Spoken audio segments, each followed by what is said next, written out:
going to listen in here for a couple minutes. The DA in New Orleans is giving an update now. Took a question on those escaped inmates and the search for them. Let's listen. Corey Boyd, there's a charge, and that matter is accepted and is being prosecuted, except for discovery for July 16th of 2025. And we hope we get the evidence from the sheriff's office. Robert Moody had charges that came out of OJC.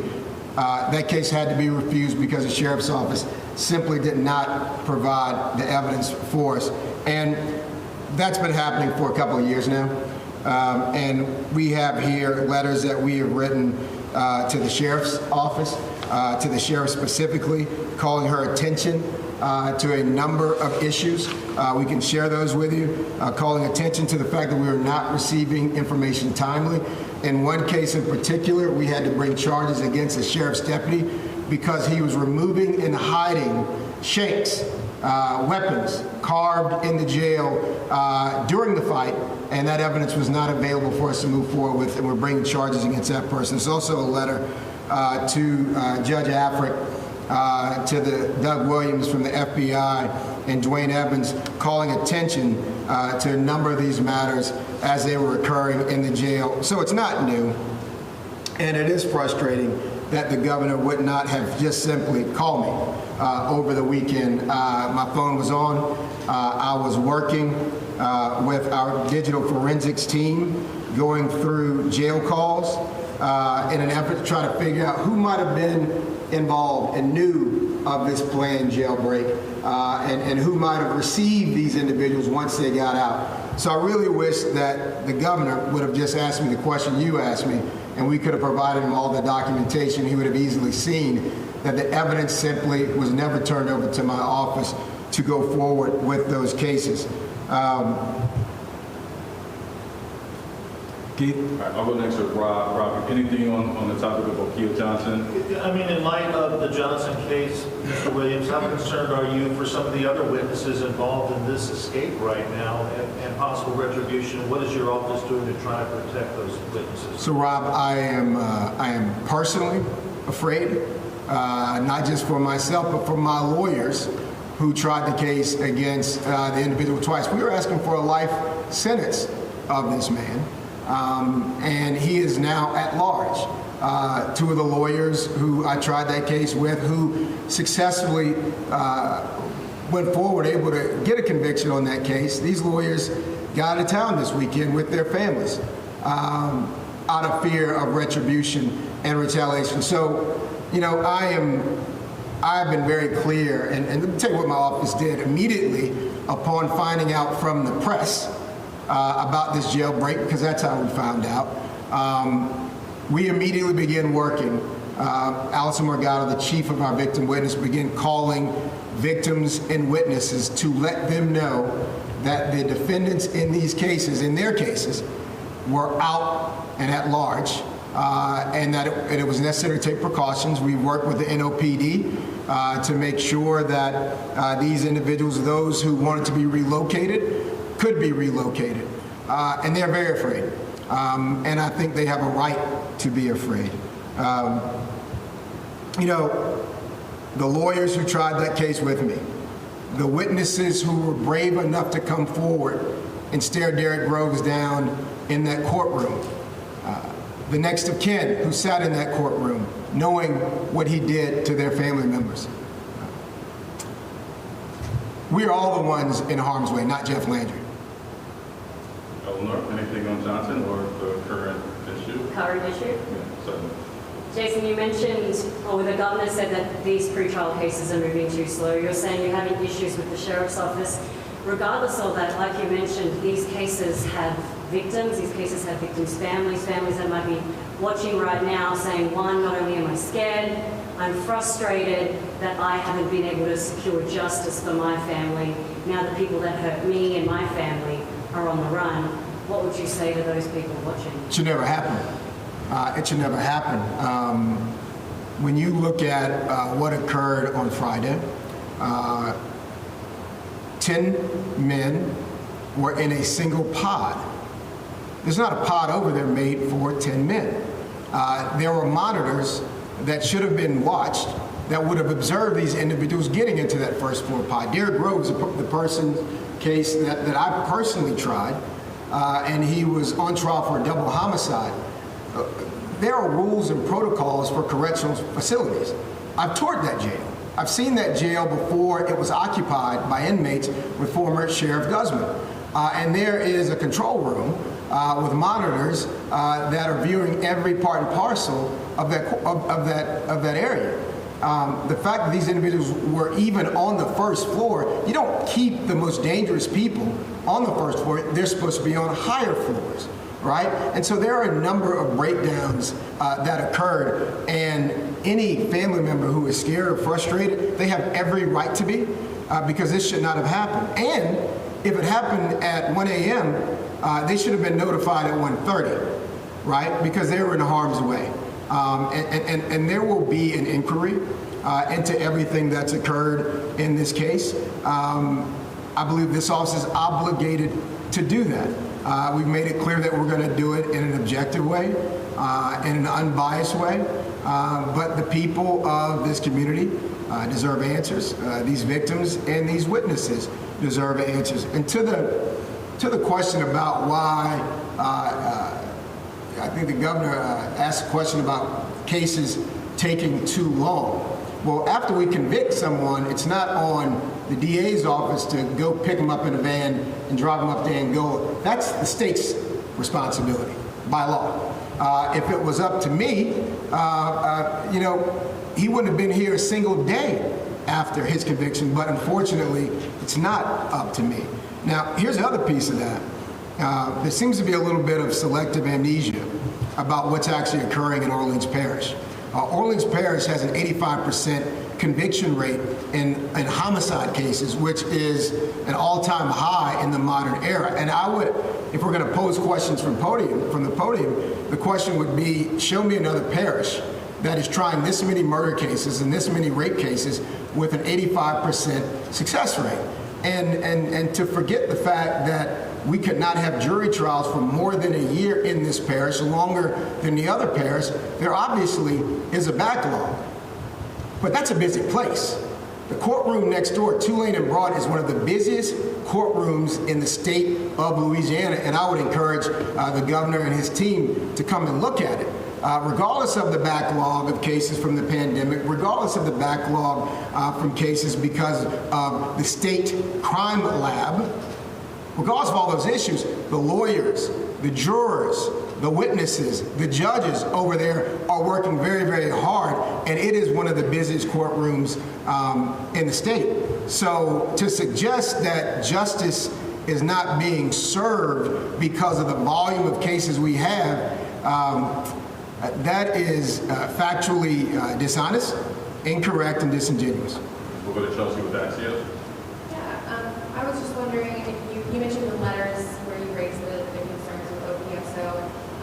Did you have any other concerns with OPSO that you addressed with them? And if so, either way, rather, did you raise any of those concerns with any other city officials? Yes, we raised numerous concerns with regards to inmates harming inmates and never receiving reports about it. We've raised concerns about individuals being released that were not supposed to be released. Every single time there was a breakdown, we reached out to the sheriff directly. We reached out to the federal judge in one instance, making him aware of sort of the long list of things that had occurred, to no avail and with no correction. Joey, the last pick. Did you say 10 men in one pod? Do you mean, you don't mean one cell, do you? So if you look at the picture that's come up with the toilet that was pulled away from that opening, that area is a pod. And in that pod, those 10 individuals that escaped from that area should have never been allowed to be in that area together themselves to get out from that spot. Right, so yes, someone should have caught the destruction of the toilet, the destruction of the wall, and getting out, because that doesn't happen in a day, does it? All right, I mean, like, there's a bolt on the inside, on the back side of that toilet, and there's no tools. There's not supposed to be any tools in the jail, so certainly that didn't happen in a matter of minutes, right? So it was missed during the entire time that plan was being hatched. And then when these individuals made way out of the space that they were supposed to be in, there should have been a sheriff's deputy at a post that would have observed that. So this is not just about one lunch break. It seems like there's a lot of lunch breaks that occur. I have another question. Rose was awaiting sentencing, right? Correct. And then Tate had already been sentenced. Do we know why he was still in jail?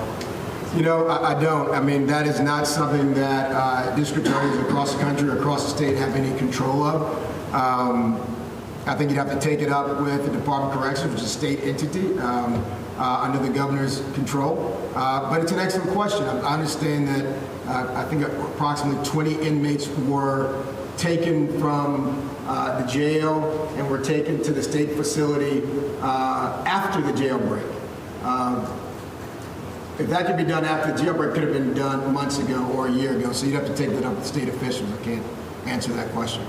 Something more from Cassie? Yeah, we have some viewers kind of asking some questions here, so I just thought I would get one of them. One person asked about what about the refusals that weren't jail-related when it came to some of these inmates? Some of the cases were refused, like some domestic abuse cases and stuff like that. Look, I think I saw Clancy Dubose on last night, and he summed it up in a way better than I can. There's not a DA in this country that wants to refuse a case, right? We bring cases when there is evidence and when there is witness support to go forward. It is unethical to go forward if the complaining witness changes their mind and says they don't want the case to go forward, or if we don't have the evidence to prove the case. For example, if it's a jailhouse fight and there's video surveillance of the fight and we never get the video, what do you think is going to happen when jurors are listening to closing arguments in that case and they didn't see any evidence? They're going to find the person not guilty. That's if a judge lets it go that far. So we move forward when we have evidence to support a prosecution. We cannot ethically move forward when we don't. We're not going to waste taxpayer dollars with a case we can't prove. Another question from Rob? Jason, what specifically, though, is your office doing to try and protect the witnesses in this case? Or are you working with state officials to try and do that? And are you worried that some of the comments from the governor could possibly impact that working relationship? So I'll tell you what we're doing first. We're working with the NOPD and our other partners. And look, Head of Troop NOLA, AG Morrell, Josh Jackson, Special Agent in charge of ATF, and Kirkpatrick, NOPD. We're all collaborating and working on the crisis at hand, which is 7 dangerous inmates at large. We're going to continue to do that. I have been working tirelessly with our digital forensics team, listening to these jail calls to figure out if we can provide some information that can be helpful in finding these individuals, at least to know where they are. We're going to keep doing that. We're not going to stop collaborating because someone took this opportunity to engage in some partisan pot shots at the city of New Orleans. And that's not going to help us find these people. I'm going to do my dead level best to stay focused on the crisis at hand and at the job that we have to do here in the city of New Orleans. The final question from one from Joe and one from Eleanor to close this Can you out. say anything else about the lawyers from your office who run the state? Are we talking about prosecutors? Can you say how many? And do they have any police protection? I'm not going to address their protection. I'm not going to address where they are. All I'm going to say is it is unfortunate that people who are doing the work for the citizens to secure justice against a dangerous person felt like their lives were in danger because a man who might wish them harm was free to roam about the parish and this neighborhood, and we're a rock's throw from the jail, and they were told nothing by their colleagues in the sheriff's office. Jason, you mentioned that you were listening, your team is listening to these jailhouse calls. At the press conference last week, the sheriff said, you know, we may have missed some, we don't have staff, when she was asked about those calls and the way that they can communicate on those iPads. Then is it frustrating to seem like you are now playing catch up on what could have been prevented in the first place? So yeah, it's not just frustrating, it's downright dangerous. Police, prosecutors, troopers, U.S. Marshals after the fact. Yes, we're trying to compile this information to see if we can figure out how this unfolded. There was one entity that was responsible for every movement of these individuals while they are in custody. The idea that they are saying they had to go back and look at footage is ridiculous. Those monitors are there to be observed in real time. That is how that jail was built, right? So this concept that they didn't alert the press or the public because they had to figure out exactly who was out, that's problematic. The fact that they had to go back and look at the footage from 1 o'clock that someone should have been looking at, that is problematic. Because, I mean, let's just peel back the onion here. Okay, this person, as it was described, went to go get a bite of food, I think is how it was described. All right, so they come back from lunch, and nobody's there at 1:30. What do we do? This is absolutely absurd, and it is absolutely dangerous. This should have never happened.